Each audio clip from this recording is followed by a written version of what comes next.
사도행전 17장 16절부터 23절까지입니다.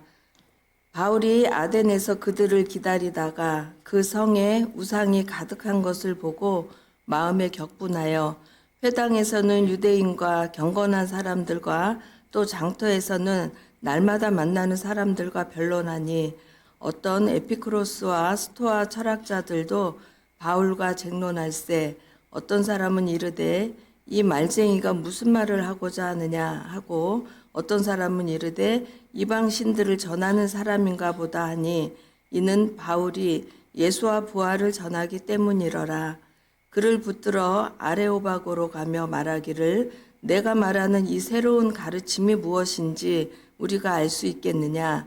내가 어떤 이상한 것을 우리 귀에 들려주니 그 무슨 뜻인지 알고자 하노라 하니 모든 아덴 사람과 거기서 나그네 된 외국인들이 가장 새로운 것을 말하고 듣는 것 외에는 달리 시간을 쓰지 않음이더라. 바울이 아레오바고 가운데 서서 말하되 아덴 사람들아 너희를 보니 범사에 종교심이 많도다. 내가 두루 다니며 너희가 유하는 것들을 보다가 알지 못하는 신에게라고 새긴 단도 보았으니 그런즉 너희가 알지 못하고 위하는 그것을 내가 너희에게 알게 하리라. 최근에 어느 동물원에서 늑대 한 마리가 철조망 아래를 파고 탈출했습니다. 이 늑대는 형제 9마리 중에 막내여서 늑구라고 이름을 붙였습니다. 맹수 탈출에 비상이 걸렸습니다. 하지만 늑구는 좀처럼 잡히지 않았습니다. 번번이 포위망을 빠져나갔습니다. 예전에 퓨마가 탈출했을 때는 결국 사살을 했죠. 이번에는 생포하기를 모두 응원했습니다. 늑대라고 하면은 그냥 좀 거리감이 있는데 이름을 딱 늑구라고 붙여주니까 왠지 마음이 더 낫던 거죠. 다행히 열흘 만에 마취총으로 생포했습니다. 잡고 보니까 늑구 뱃속에 낚싯바늘이 발견되었어요. 집 나가면 무슨 고생이라고 하듯이 그 고생한 흔적입니다. 생포가 지었더라면 정말 큰 변을 당할 뻔했습니다. 구해주려고 하는데 늑구는 잡히면 죽는다며 자꾸 도망을 쳤습니다. 늑구가 자유의 몸이 되는 게 좋았을까요? 그러나 야생은 춥고 배고팠습니다. 바짝 마른 늑구가 고달프게 쫓기는 장면이 중계되었습니다. 그게 안쓰러워진 전 국민이 애를 태웠던 거죠. 늑구 탈출 사건을 보면서 전도를 생각해 봤습니다. 우리가 복음을 전하면서 살 길을 알려주려고 합니다. 그런데 사람들은 그걸 믿지 않고 오히려 의심하고 도망을 칩니다. 아예 말도 묻히지 못하게 피하죠. 세상 인심이 참 많이 달라졌습니다. 복음의 냉랭한 반응이 안타깝습니다. 본문에서는 바울이 아주 특별한 곳을 전도합니다. 철학의 심장부 아테네입니다. 그리스 아테네는 철학의 도시입니다. 바울이 전도하기 약 430년 전에 소크라테스가 이곳에서 살았던 곳이죠. 소크라테스는 인간은 누구인가? 인간은 어떻게 살아야 하는가? 정의란 무엇인가? 이런 질문들을 던졌습니다. 소크라테스 이전에는 주로 자연세계를 탐구했습니다. 천둥이 치면 신 제우스가 화가 났는가 보다. 파도가 일면 바다의 신 포세이돈이 변덕을 부린다. 그렇게 생각을 했습니다. 그리스는 신화가 발달하고 이집트와 메소포타미아는 천문학과 수학이 발달했습니다. 무역 교류가 활발히 이루어지면서 나라마다 신화가 제각기인 것을 알았습니다. 어느 신이 진짜 신인지 따지는 시대가 있었습니다.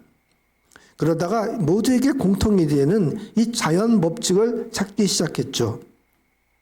상업의 발달로 삶의 여유가 생기자 이 세상의 이치를 궁리하는 지적 유의의 시간들을 쏟았습니다.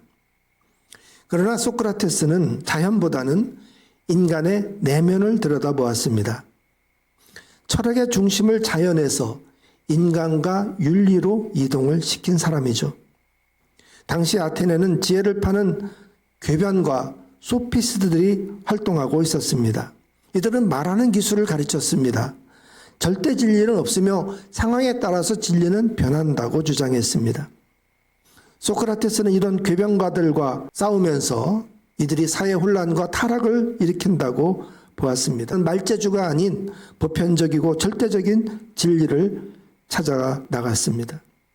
그는 소피스트들과 논쟁하면서 철학 방법론을 세워 나갔습니다. 소크라테스 제자 플라톤은 이데아 사상으로 이원론을 발전시켰죠. 그 제자 아리스토텔레스는 플라톤의 이상주의를 뛰어넘어 현실에 주목했습니다. 그는 관찰과 분류로 세상의 원리를 파악하려고 했습니다. 여기서 경험주의와 과학이 나왔습니다. 그리스는 산지가 많고 해안선이 아주 복잡합니다. 그래서 중앙 집권의 국가 형태보다는 독립적인 도시국가로 발전했습니다. 도시끼리 전쟁을 많이 하다가 올림픽 체육으로 전쟁을 대신하면서 연합했습니다. 아고라에 모여서 정치 의사를 결정하는 민주주의 제도를 탄생시켰죠. 그리스인들은 척박한 땅 대신 바다로 진출해서 선진 문명을 받아들였습니다. 플라톤은 올바른 가치관을 가진 엘리트 교육을 위해서 아카데미를 세웠습니다. 아카데미에서는 많은 과목들을 통해 정치가들과 철학자들을 배출했습니다. 자연히 아테네는 서구 지성의 중심지가 되었습니다. 바울은 유대인이면서 로마 시민권자입니다. 그러면서도 헬라 문명권에서 성장했습니다. 그의 고향 다소에는 스토아 학파들이 활발히 활동을 했습니다. 바울 서신에 나타나는 그 정교한 논리들을 보면 바울이 수사학을 공부했다는 증거가 됩니다. 바울은 어려서부터 아카데미의 커리큘럼대로 철학, 변증학, 수사학, 문답법, 법률, 토론법 등을 배웠을 것으로 추측합니다. 그런 바울로서는 아테네가 정말 꿈의 도시였던 거죠. 바울은 전도하려고 이 아테네를 찾아왔습니다. 아테네는 과연 신전과 예술의 도시였습니다. 아크로폴리스 위에 우뚝 솟아있는 파르테논 신전을 비롯해 주변에 많은 신전들과 웅장한 극장이 있었습니다. 그 화려한 신전들에는 각종 신들의 조각상들이 가득했었습니다. 최고의 건축 기술과 미학이 모인 결정체들입니다. 그러나 바울의 눈에는 그런 것들이 전부 우상으로밖에 보이지 않았습니다. 16절에 바울은 온 도시가 우상으로 가득한 것을 보고 격분했다고 했어요.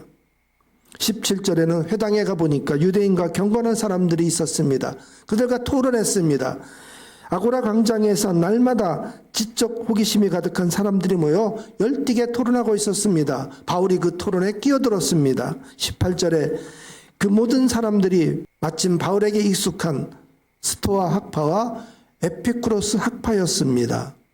이들의 주된 관심은 행복에 이르는 길이었습니다. 스토아 학파는 금욕주의입니다. 마음은 내가 통제할 수 있지만 날씨나 죽음이나 또 다른 사람들의 평가 이런 것들은 어찌할 수가 없어요. 그러니까 행복하려면 그런 외부의 상황에 감정이 흔들리지 말아야 됩니다. 고난을 피하지 말고 인격을 단련하는 기회로 삼으라고 주장을 합니다. 차가운 이성과 강한 의지가 필요하다고 외쳤습니다. 에피쿠로스 학파는 쾌락주의입니다. 육체의 방종을 뜻하는 쾌락이 아닙니다. 고통과 불안이 없는 상태를 말하는 것입니다. 마음의 평화와 육체의 건강이 바로 행복해지는 길이라고 했습니다. 죽음을 두려워할 필요가 없다. 우리가 존재하는 동안은 죽음이 오지 않은 것이고 죽음이 왔을 때는 이미 존재하지 않은 거니까 죽음을 두려워할 필요가 없다는 겁니다. 이들은 정치를 하면 불안해지니까 숨어 살라고 했습니다. 바울이 이들에게 진짜 행복에 이르는 길을 알려주었습니다.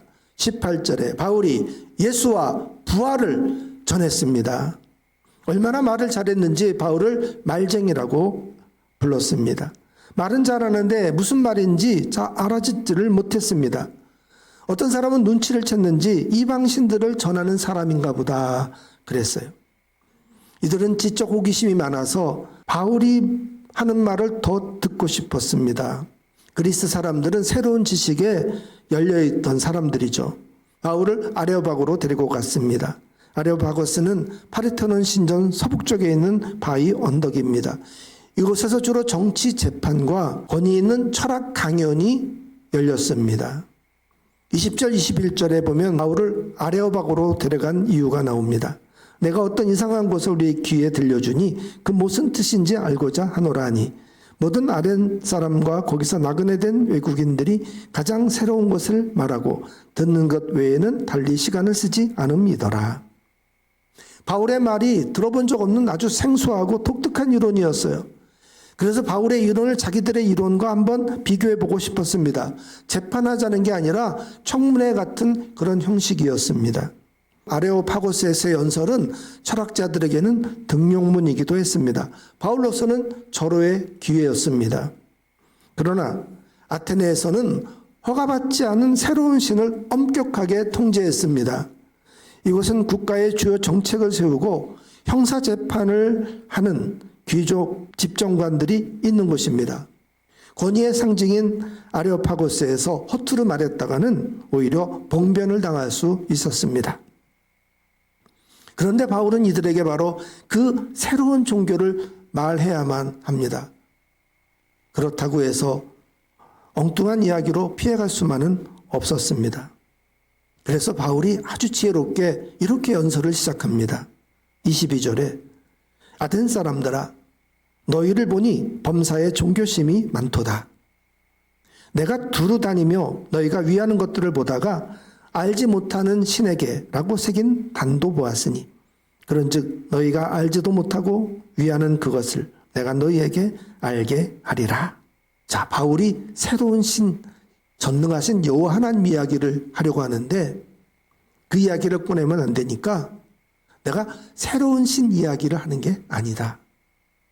단을 세워놓고 궁금해하고 있는 바로 그 신이 어떤 신인지 내가 알려주겠다. 바울은 현장에 맞는 메시지를 준비했습니다. 바울은 철학 지식을 총동원해서 고도의 변증론으로 설교했습니다. 먼저 바울은 신전에 있는 손으로 만든 신이 아닌 창조주 하나님이 따로 계신다고 했습니다. 이 말은 스토아학파에서 주장하는 범신론이나 에피쿠로스가 말하는 이신론 이야기가 아닙니다.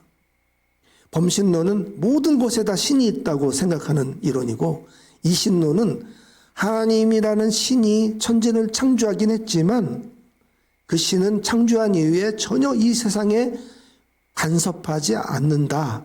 이렇게 말하는 이론입니다. 그거를 반박한 거죠. 그리고 모든 인류가 다 한 혈통이라고 했습니다. 이들에게 전쟁이란 신들의 싸움이죠. 어느 민족이 섬기는 신이 더 센지 전쟁하는 그런 상황입니다. 그런데 그런 전쟁이 아무 의미가 없다는 거예요. 왜? 한 혈통이니까. 한 혈통인데 왜 싸우냐는 거죠. 창조주 하나님은 멀리 계시지 않습니다. 누구나 더듬어 참으면 찾을 수 있습니다. 금이나 은이나 돌에 사람이 디자인하고 기술로 새긴 것들과 창조주 하나님을 같은 신으로 여기지 마십시오. 이제까지는 몰랐으니까 괜찮습니다. 그러나 이제는 알아야 되는 시대가 왔습니다. 하나님이 공의로 심판할 날을 작정하셨습니다. 그래서 하나님이 모든 사람이 믿을 만한 증거를 주셨습니다. 그것이 바로 예수 그리스도를 죽은 자 가운데서 살리신 그것입니다. 이제 하나님을 몰랐던 그 죄를 회개해야 합니다. 그리고 예수 그리스도를 구주로 믿고 구원을 받으십시오 하고 외쳤습니다. 바울의 설교의 세 가지 반응으로 엇갈렸습니다. 어떤 사람은 조롱하고 떠났습니다. 또 어떤 사람은 내일 다시 듣겠다고 했습니다. 몇 사람이 바울을 따르고 믿었습니다. 아레오파고의 관원이었던 디오니시오와 다마리라고 하는 여성입니다. 이 귀족 디오니시오는 나중에 아덴 교회의 감독이 되었다고 합니다. 요즘 청중들은 아테네 시민들보다 훨씬 더 예민합니다.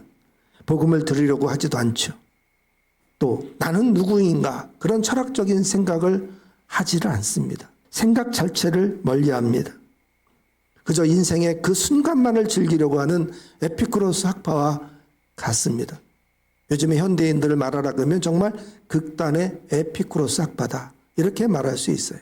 우리는 지금 2026 전도 10주 미션을 하고 있습니다. 냉담한 전도 현장에 뛰어들자니 망설여집니다. 예수님도 제자들을 보내면서 너희를 이리 때에 보내는 것 같다라고 말씀하셨어요. 그러나 우리가 가야 되는 그 현장에는 준비된 영혼들이 있습니다. 누가 와서 건드려 주기를, 누가 와서 붙들고 교회 가져가 해줄 그 사람을 기다리고 있는 사람들이 있습니다. 우리는 혼자 전도하지 않고 둥지 식구들과 협력해서 함께 전도하려고 합니다. 예수님도 제자들을 파송하실 때 둘씩 짝을 지어서 파송하셨습니다. 바울이 아레오파고스에서 그 철학자들에게 맞춤 전도를 한 것처럼 우리도 내가 전할 그 사람에게 어떤 메시지를 줘야 될지 그 지혜를 기도합시다. 동지들과 함께 합심해서 그에게 어떻게 복음을 전해야 맞춤 전도를 할 수 있을지 한번 기도해 보시기를 바랍니다. 성령께서 그 마음을 만져주시기를 기도합시다. 오늘은 정말 이제 파송하는 날입니다. 지난 3주 동안 한 영혼을 품고 그 이름을 불러가며 기도하고 준비했다면 오늘부터는 이제 한 영혼을 추려서 집중해서 그를 직접 만나고 그에게 복음을 전하기 시작합니다. 혼자 하는 게 아닙니다. 우리 함께 전도해 봅시다.